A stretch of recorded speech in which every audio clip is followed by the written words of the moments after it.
The room fell silent, a sharp, unnatural quiet that made my ears ring. My brother's fiancée, Claire, stood beside me, her hand trembling as it grazed my arm. Her eyes, usually warm and teasing, were steel now, fixed on the table where my family sat, their laughter still echoing in my skull. "I think they should know something," she said, her voice low but steady, like a blade sliding from its sheath. My wife, Sarah, sat across from me, her fork frozen mid-air, her smile faltering. I felt my chest tighten, as if the air had been sucked out of the room. What did Claire know? And why was Sarah's face draining of color? The engagement dinner had started like a dream. The restaurant glowed with soft amber light, chandeliers casting warm flecks across the white tablecloths. My brother, Tom, was in his element, charming everyone with his easy grin and quick wit. Sarah had been radiant too, her laugh bright as she clinked glasses with my mother. I'd watched her, my heart swelling with the familiar ache of love. 10 years married, and she still made my breath catch. But there'd been moments, small fleeting ones, that nagged at me. The way she'd check her phone under the table, her fingers moving too quickly. The late nights at work she never quite explained. I'd brushed them off. I always did. Now, as Claire stood beside me, the air felt heavy, like the moment before a storm breaks. My uncle's words still stung. Women don't want a useless husband. The table had roared at Tom's jab, at the idea of me, the jobless architect, living off Sarah's marketing director salary. I'd laughed too, swallowing the bitterness. But Claire's sudden movement, her deliberate step toward me, shifted everything. My pulse thudded in my throat. Sarah's eyes flicked to Claire, then to me, and I saw something there, guilt, or maybe fear. "Claire," Sarah said, her voice too bright. "What's this about?"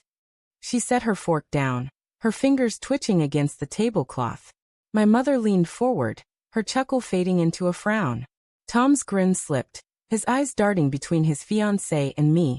The silence stretched, taut as a wire. Claire inhaled deeply, her shoulders squaring.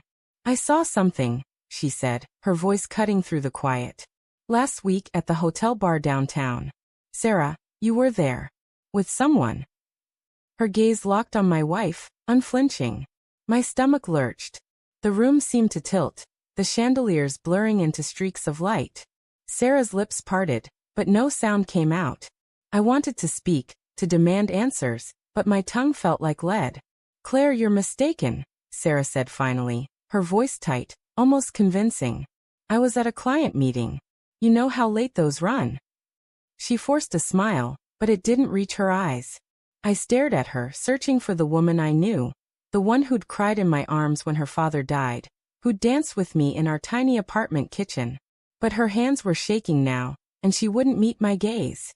My mind raced, replaying the past months.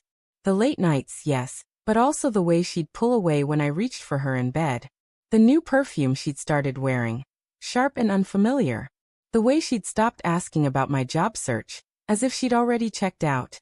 I told myself it was stress, her big promotion, my endless string of rejections. But now, Claire's words sank into me like stones. A hotel bar. Someone. Who was it?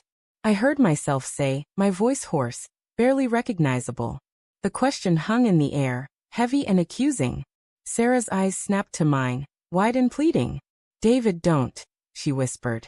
"Not here." "Then where?" I snapped, louder than I meant to. My mother gasped softly. Tom shifted in his seat, his jaw tight. Claire stayed beside me, her presence a quiet anchor, but I could feel her trembling too. The betrayal was unraveling now, thread by thread, and I couldn't stop it. Claire spoke again, her voice softer but no less firm. "I didn't want to do this here, David.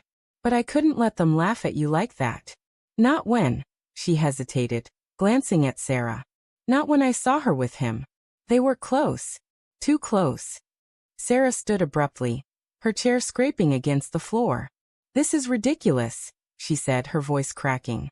"Claire, you're out of line. You don't know what you saw." But her eyes were wild now, darting around the room like a trapped animal's. My heart pounded, each beat a hammer against my ribs. I wanted to believe her. I wanted to grab her hand, pull her outside, and hear her explain it away. But the doubt was a living thing now, clawing at my chest. "Sarah." I said, my voice breaking. Just tell me. Tell me the truth. She froze, her lips trembling.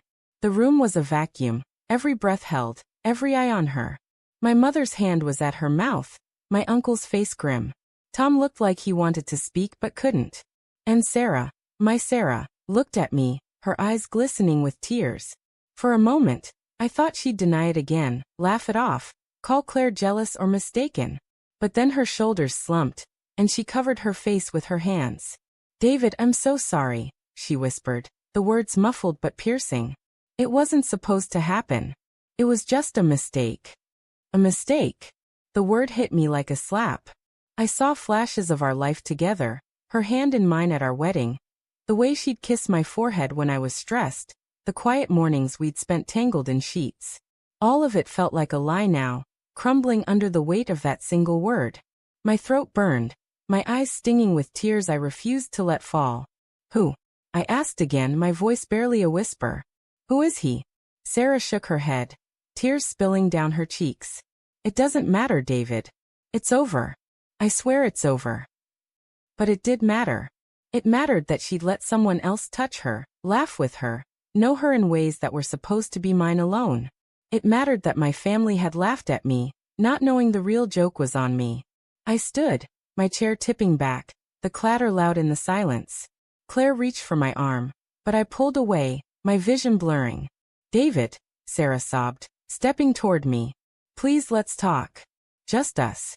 I looked at her, the woman I'd loved for a decade, and saw a stranger. The betrayal wasn't just in her actions. It was in the life we'd built, the trust I'd poured into her, the future I'd imagined. All of it was ash now.